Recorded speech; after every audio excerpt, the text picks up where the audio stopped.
আজকে ডাউন করে উঠে দেব ইসলামী আন্দোলন বাংলাদেশের মোহতারাম সিনিয়র নায়েবে আমির আইকে চরমড়াই 36 ব্যথা শুরু করছে। খালেদা জিয়ার বর্তমান অবস্থা খোঁজখবর নিয়েছেন এবং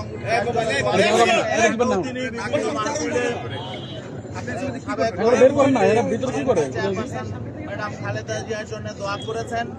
আজকে সশরীরে তিনি এখানে এসেছেন, তিনি ম্যাডামের খোঁজখবর নিয়েছেন।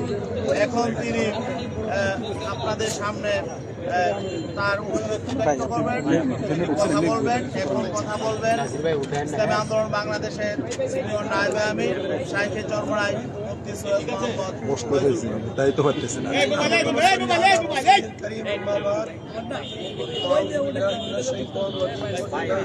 ভাই মাথা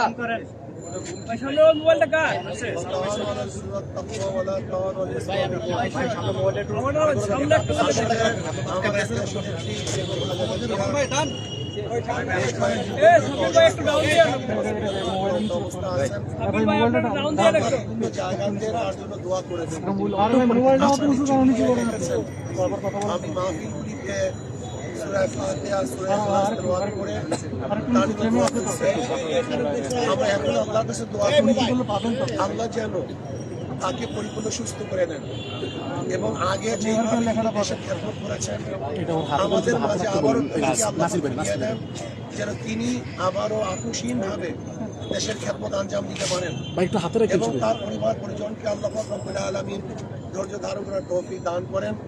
এই দোয়া আমি সবার কাছে চাইব তার জন্য এবং এই কথাই বলবো যেন তাকে আল্লাহ পাক জলদি তার সুস্থতা দান করেন এবং পরিপূর্ণ সুস্থ করে আমাদের মাঝে আবারও তাকে ফিরিয়ে দেন। এই দোয়া আল্লাহর কাছে আমরা করতেছি। আর আমি দেশবাসীকে বলবো যে আসুন আমরা সম্মিলিতভাবে সবাই ঐক্যবদ্ধভাবে এই দেশকে করার চেষ্টা করি। এই দেশে সবাই আমরা থাকবো, কেউ আমাদের শত্রু নই, আমরা কেউ শত্রু নেই, আমরা সবাই সবার বন্ধু। আপুষে মিলেমিশে সমস্ত আদর্শ, সমস্ত নীতি, সমস্ত ধর্মের লোকগুলি একত্রিত